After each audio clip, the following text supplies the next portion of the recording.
Hello and welcome to another episode on the Everyday Joy podcast. I just want to do a massive shout out to each and every one of you who've chosen to like, follow, subscribe and leave a 5-star review. There are some amazing comments and emails coming through, and honestly, this just helps spread the word out more.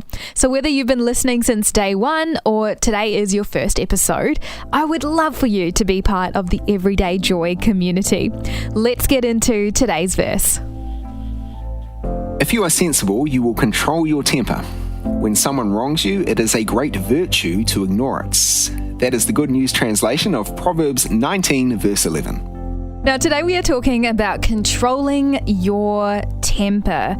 If you are sensible, you will control your temper. I think the first thing that jumps out at me is I don't think in this day and age, the quality of being sensible is particularly attractive or held up. I think that this society likes to uphold people who are magnetic and charismatic and explosive in some ways, because those are the kinds of people who gain a lot of attention, which is ultimately what people want. And I think my first impression of this verse is, that first word right there, if you are sensible.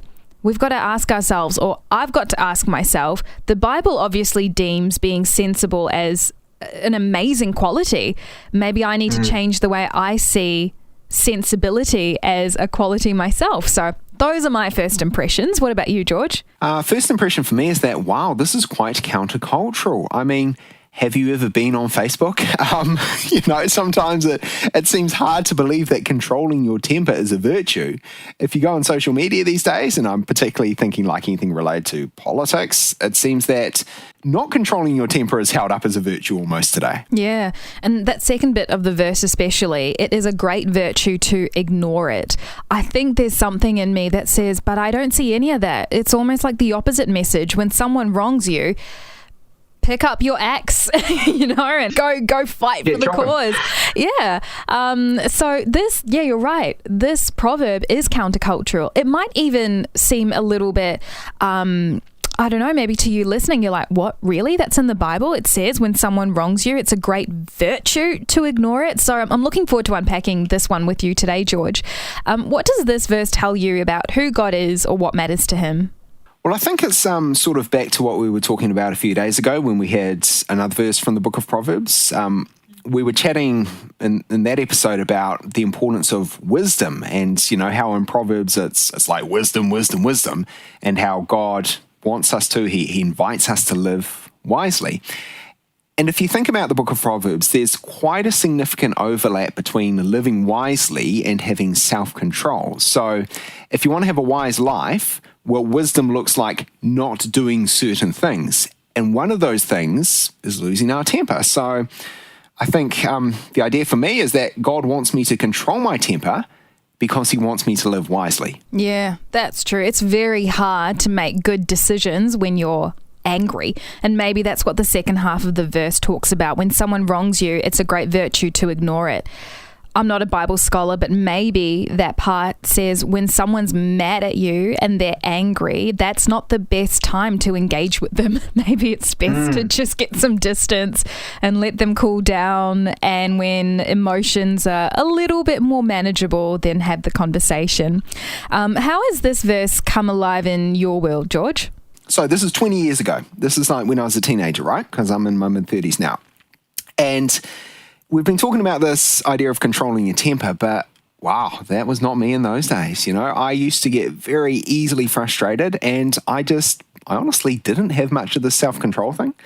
In terms of the journey, the turning point came one day when someone who was older than me, in fact, it was actually one of my big brothers, he sat me down, he took me away from the conversation that we were having in the dining room with the rest of the family. He took me through to the bathroom. He sat me down. I sat on the edge of the shower thing.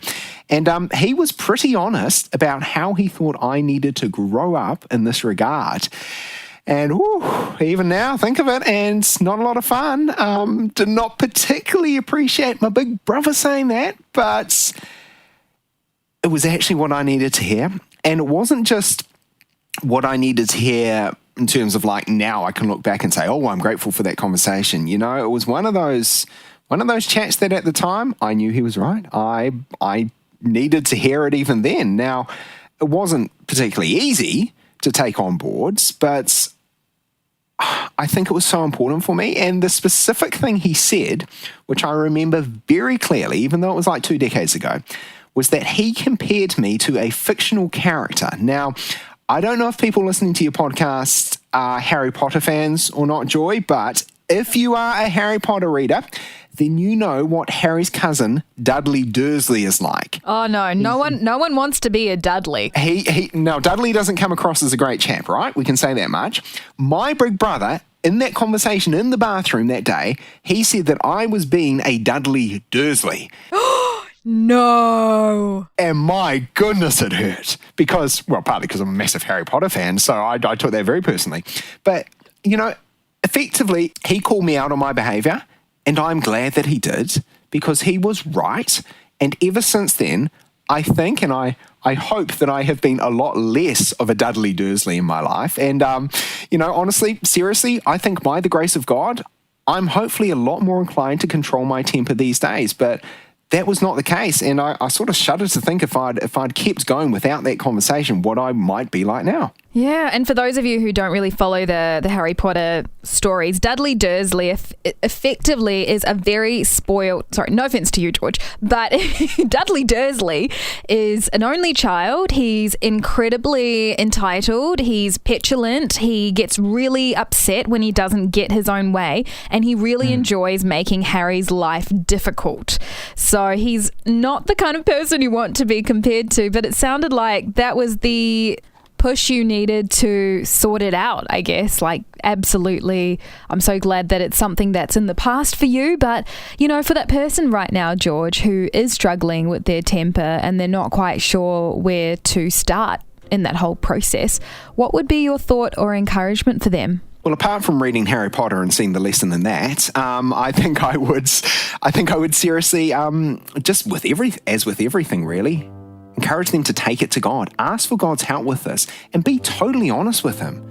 Say, God, I really struggle with this. I need your help. I cannot do this without your help and your grace at work in my life. God's not going to be like shocked. He knows everything about us. He's not going to be like, oh, well, I thought you were coping okay. You know, ask God for help with this or with anything else in your life and see what He does. I absolutely loved George's story, but oh, how horrific to be called a Dudley Dursley. Oh my goodness. My middle name is Josephine, and I remember once someone compared me to Aunt Josephine from Little Women, and she was this very prudent aunt who was quite stern and not a very kind person. And honestly, I don't think I'm a Josephine, but maybe I was at that time, and it certainly had an effect. But back to Proverbs chapter 19, verse 11. Another translation says, "The discretion of a man makes him slow to anger, and his glory is to overlook a transgression." Now, the first thing is that you'll notice that slowness to anger is linked to being sensible or having discretion, and none of that can happen without hard work, patience, and wisdom.